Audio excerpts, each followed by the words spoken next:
Welcome to a Fireside Reading of David Copperfield, Chapter 15. I Make Another Beginning. Mr. Dick and I soon became the best of friends, and very often, when his day's work was done, went out together to fly the great kite. Every day of his life he had a long sitting at the memorial, which never made the least progress, however hard he laboured, for King Charles I always strayed into it, sooner or later, and then it was thrown aside and another one begun. The patience and hope with which he bore these perpetual disappointments, the mild perception he had that there was something wrong about King Charles I, the feeble efforts he made to keep him out, and the certainty with which he came in and tumbled the memorial out of all shape, made a deep impression on me. What Mr. Dick supposed would come of the memorial if it were completed, where he thought it was to go, or what he thought it was to do, he knew no more than anybody else, I believe, nor was it at all necessary that he should trouble himself with such questions. For if anything were certain under the sun, it was certain that the memorial never would be finished. It was quite an affecting sight, I used to think, to see him with the kite when it was up in a great height in the air. What he had told me in his room about his belief in its disseminating the statements pasted on it, which were nothing but old leaves of abortive memorials, might have been a fancy with him sometimes, but not when he was out, looking up at the kite in the sky, and feeling it pull and tug in his hand.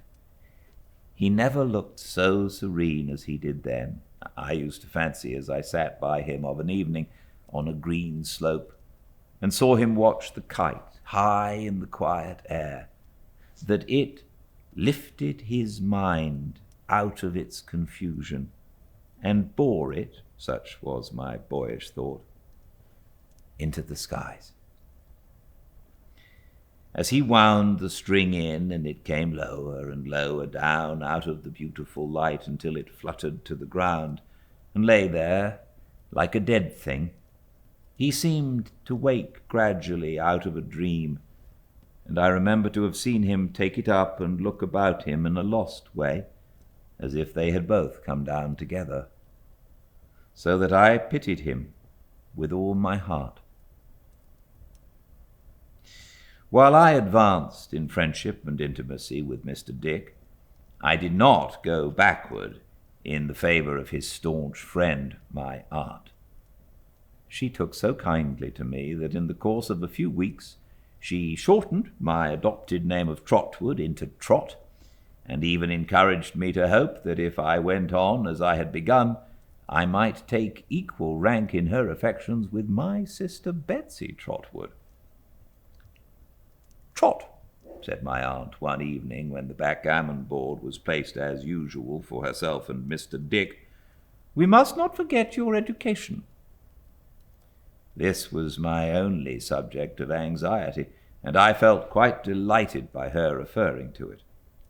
"Should you like to go to school at Canterbury?" said my aunt. I replied that I should like it very much, as it was so near her. "Good," said my aunt. "Should you like to go tomorrow?" Being already no stranger to the general rapidity of my aunt's evolutions, I was not surprised by the suddenness of the proposal, and said, "Yes." "Good," said my aunt again. "Janet, hire the grey pony and chaise tomorrow morning at 10 o'clock, and pack up Master Trotwood's clothes tonight." I was greatly elated by these orders, but my heart smote me for my selfishness when I witnessed their effect on Mr. Dick, who was so low-spirited at the prospect of our separation, and played so ill in consequence, that my aunt, after giving him several admonitory raps on the knuckles with her dice-box, shut up the board and declined to play with him any more. but on hearing from my aunt that I should sometimes come over on a Saturday, and that he could sometimes come and see me on a Wednesday, he revived, and vowed to make another kite for those occasions of proportions greatly surpassing the present one. In the morning he was downhearted again, and would have sustained himself by giving me all the money he had in his possession, gold and silver too, if my aunt had not interposed and limited the gift to 5 shillings, which at his earnest petition was afterwards increased to 10. We parted at the garden gate in a most affectionate manner, and Mr. Dick did not go into the house until my aunt had driven me out of sight of it. My aunt, who was perfectly indifferent to public opinion, drove the grey pony through Dover in a masterly manner, sitting high and stiff like a state coachman, keeping a steady eye upon him wherever he went, and making a point of not letting him have his own way in any respect. When we came into the country road, she permitted him to relax a little, however, and, looking at me down in a valley of cushion by her side, asked me whether I was happy. "Very happy indeed. Thank you, Aunt," I said. She was much gratified, and, both her hands being occupied, patted me on the head with her whip. "Is it a large school, Aunt?" I asked. "Why, I don't know," said my aunt. "We are going to Mr. Wickfield's first." "Does he keep a school?" I asked. "No, Trot," said my aunt. "He keeps an office." I asked for no more information about Mr. Wickfield, as she offered none, and we conversed on other subjects until we came to Canterbury, where, as it was market day, my aunt had a great opportunity of insinuating the grey pony among carts, baskets, vegetables, and hucksters' goods. The hair-breadth turns and twists we made drew down upon us a variety of speeches from the people standing about, which were not always complimentary, but my aunt drove on with perfect indifference, and I dare say would have taken her own way with as much coolness through an enemy's country. At length we stopped before a very old house, bulging out over the road, a house with long, low, lattice windows bulging out still farther, and beams with carved heads on the ends bulging out too, so that I fancied the whole house was leaning forward, trying to see who was passing on the narrow pavement below. It was quite spotless in its cleanliness. The old-fashioned brass knocker on the low-arched door, ornamented with carved garlands of fruit and flowers, twinkled like a star.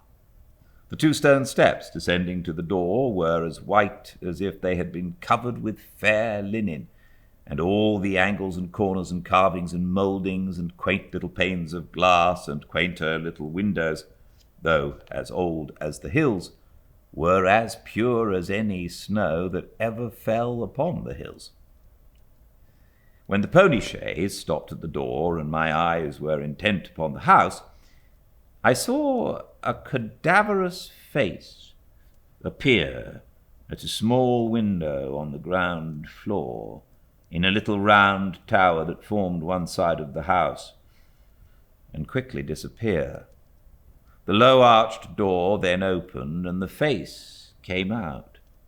It was quite as cadaverous as it had looked in the window, though in the grain of it there was that tinge of red which is sometimes to be observed in the skins of red-haired people. It belonged to a red-haired person, a youth of 15, as I take it now, but looking much older, whose hair was cropped as close as the closest stubble, who had hardly any eyebrows and no eyelashes, and eyes of a red-brown, so unsheltered and unshaded that I remember wondering how he went to sleep.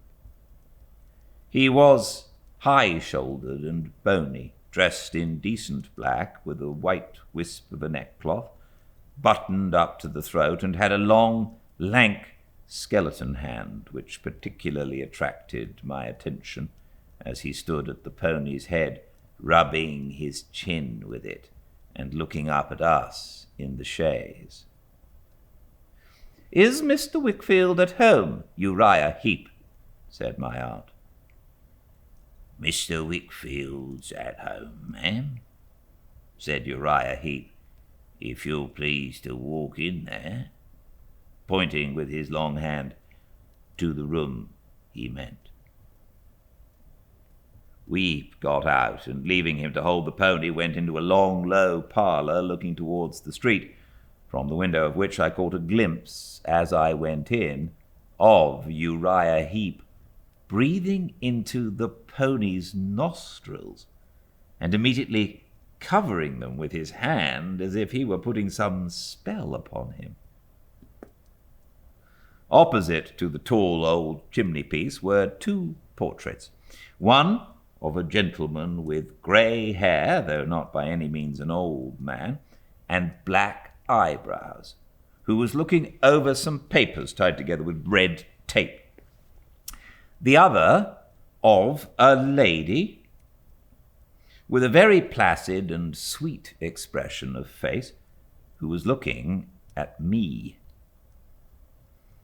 I believe I was turning about in search of Uriah's picture, when a door at the farther end of the room opening, a gentleman entered, at sight of whom I turned to the first-mentioned portrait again to make sure that it had not come out of its frame.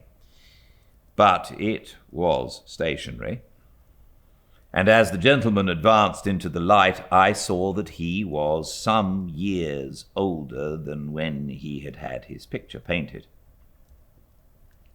"Miss Betsy Trotwood," said the gentleman, "pray walk in. I was engaged for a moment, but you'll excuse my being busy. You know my motive. I have but one in life." Miss Betsy thanked him, and we went into his room, which was furnished as an office with books, papers, tin boxes, and so forth. It looked into a garden and had an iron safe let into the wall, so immediately over the mantel-shelf that I wondered, as I sat down, how the sweeps got round it when they swept the chimney. "Well, Miss Trotwood," said Mr. Wickfield, for I soon found that it was he, and that he was a lawyer and steward of the estates of a rich gentleman of the county, "what wind blows you here? Not an ill wind, I hope." "No," replied my aunt, "I have not come for any law." "That's right, ma'am," said Mr. Wickfield. "You had better come for anything else."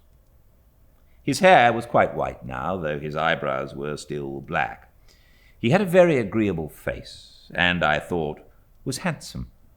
There was a certain richness in his complexion, which I had long been accustomed, under Peggotty's tuition, to connect with port wine, and I fancied it was in his voice, too, and referred to his growing corpulency to the same cause. He was very cleanly dressed, in a blue coat, striped waistcoat, and nankeen trousers, and his fine frilled shirt and cambric neckcloth looked unusually soft and white, reminding my strolling fancy, I call to mind, of the plumage on the breast of a swan. "This is my nephew," said my aunt. "Wasn't aware that you had one, Miss Trotwood," said Mr. Wickfield. "My grand-nephew, that is to say," observed my aunt. "Wasn't aware you had a grand-nephew, I give you my word," said Mr. Wickfield. "I have adopted him," said my aunt, with a wave of her hand importing that his knowledge and his ignorance were all one to her, "and I have brought him here to put to a school where he may be thoroughly well taught and well treated. Now, tell me where that school is and what it is, and all about it." "Before I can advise you properly," said Mr. Wickfield, The old question, you know. What's your motive in this?" "Deuce take the man!" exclaimed my aunt. "Always fishing for motives when they're on the surface. Why, to make this child happy and useful."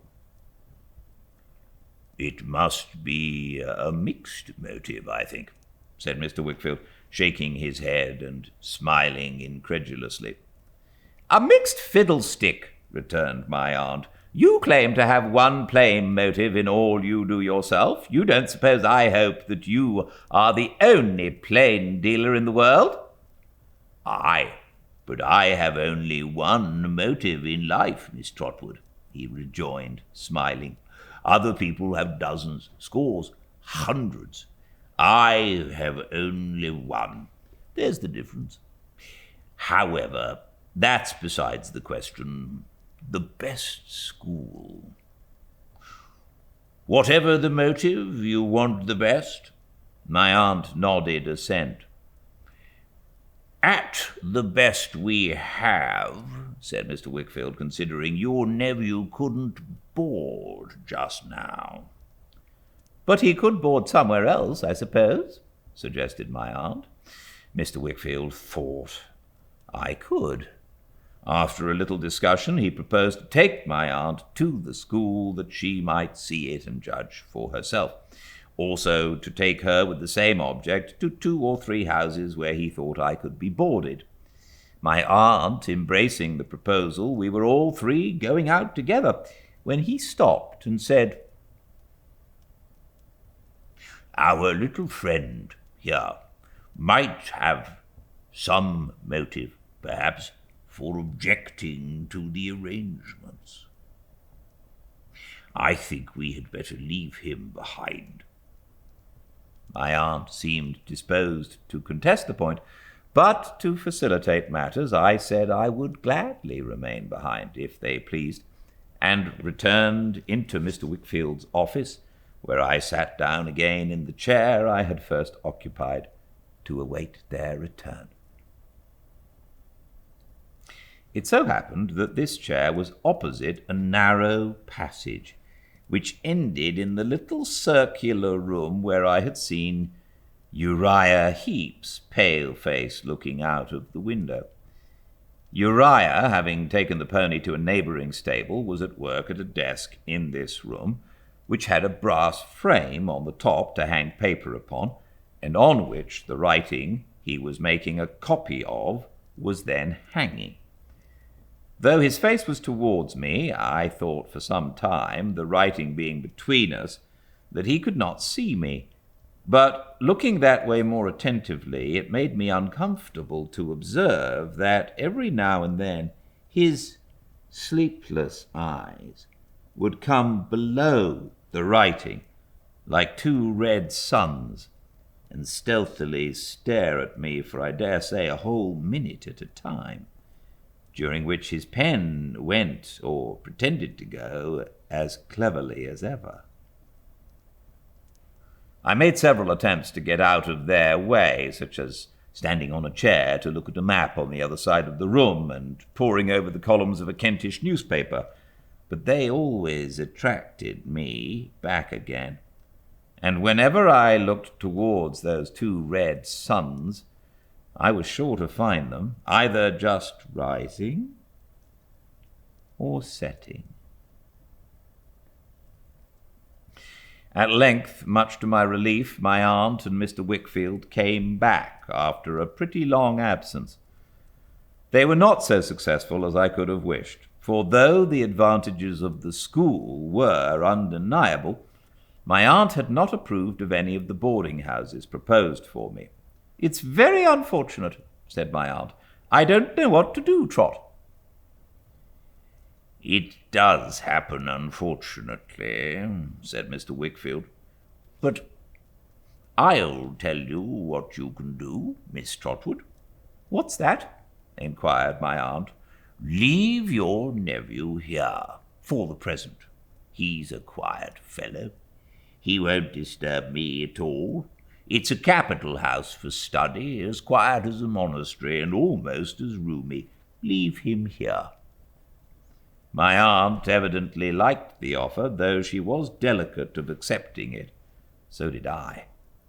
"Come, Miss Trotwood," said Mr. Wickfield.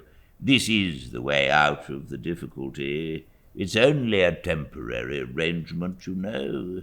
If it don't act well or don't quite accord with our mutual convenience, he can easily go to the right about.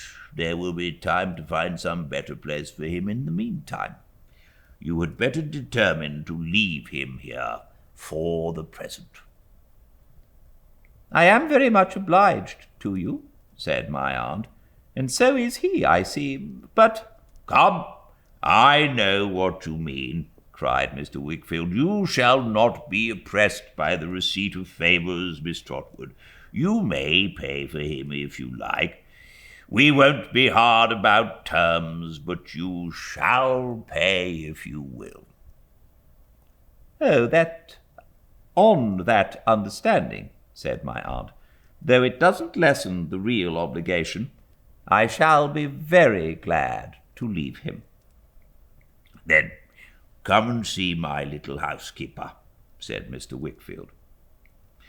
We accordingly went up a wonderful old staircase with a balustrade so broad that we might have gone up that almost as easily, and into a shady old drawing-room lighted by some 3 or 4 of the quaint windows I had looked up at from the street, which had old oak seats in them that seemed to have come of the same trees as the shining oak floor and the great beams in the ceiling. It was a prettily furnished room with a piano and some lively furniture in red and green and some flowers.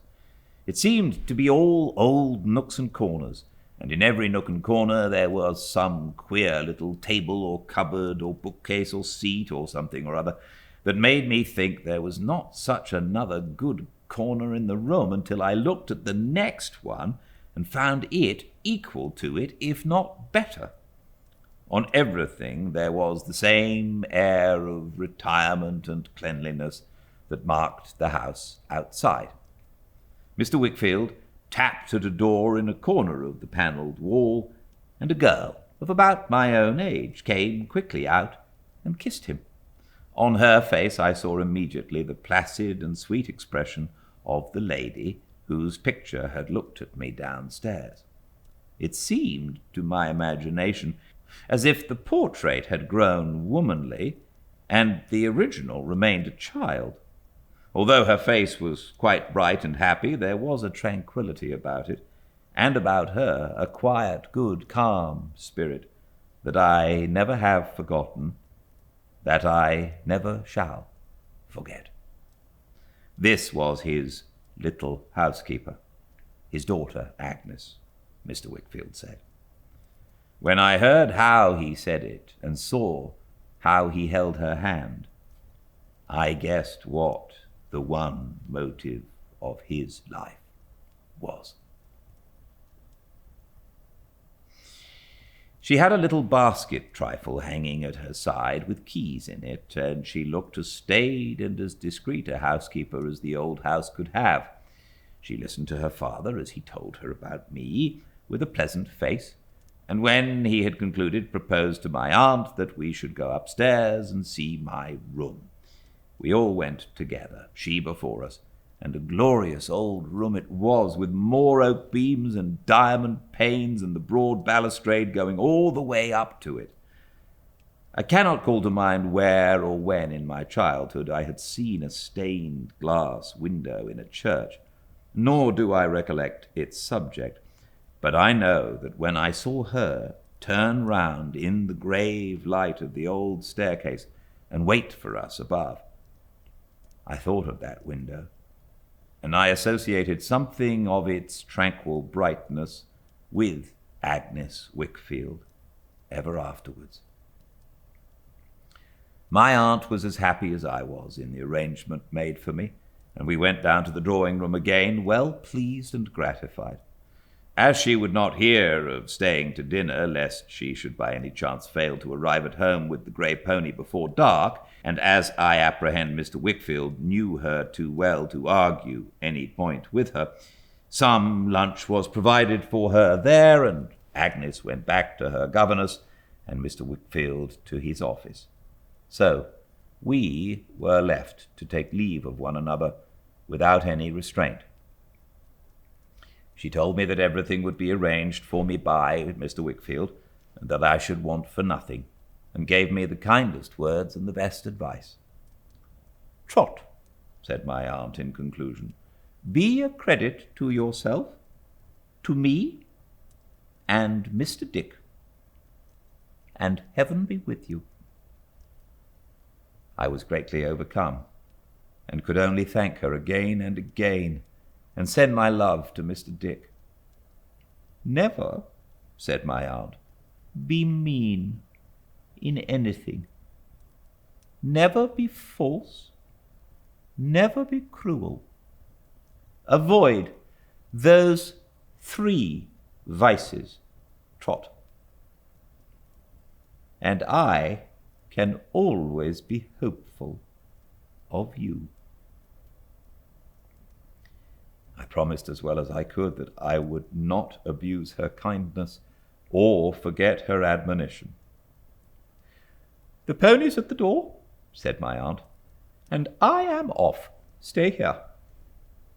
With these words, she embraced me hastily and went out of the room, shutting the door after her. At first I was startled by so abrupt a departure, and almost feared I had displeased her, but when I looked into the street, and saw how dejectedly she got into the chaise and drove away without looking up, I understood her better, and did not do her that injustice. By 5 o'clock, which was Mr. Wickfield's dinner hour, I had mustered up my spirits again, and was ready for my knife and fork. The cloth was only laid for us 2, but Agnes was waiting in the drawing-room before dinner, went down with her father, and sat opposite to him at table. I doubted whether he could have dined without her. We did not stay there after dinner, but came upstairs into the drawing-room again, in one snug corner of which Agnes set glasses for her father and a decanter of port wine. I thought he would have missed its usual flavour if it had been put there for him by any other hands. There he sat, taking his wine and taking a good deal of it for 2 hours, while Agnes played on the piano, worked, and talked to him and me. He was, for the most part, gay and cheerful with us, but sometimes his eyes rested on her, and he fell into a brooding state and was silent. She always observed this quickly, I thought, and always roused him with a question or caress. Then he came out of his meditation and drank more wine. Agnes made the tea and presided over it, and the time passed away after it, as after dinner, until she went to bed, when her father took her in his arms and kissed her, and she being gone, ordered candles in his office. Then I went to bed too. But in the course of the evening I had rambled down to the door, and a little way along the street, that I might have another peep at the old houses and the grey cathedral, and might think of my coming through that old city on my journey, and of my passing the very house I lived in, without knowing it. As I came back, I saw Uriah Heep shutting up the office, and feeling friendly towards everybody, went in and spoke to him, and at parting gave him my hand. But oh, what a clammy hand his was, as ghostly to the touch as to the sight. I rubbed mine afterwards to warm it, and to rub his off. It was such an uncomfortable hand that when I went to my room, it was still cold and wet upon my memory. Leaning out of the window and seeing one of the faces on the beam ends looking at me sideways, I fancied it was Uriah Heep got up there somehow and shut him out in a hurry.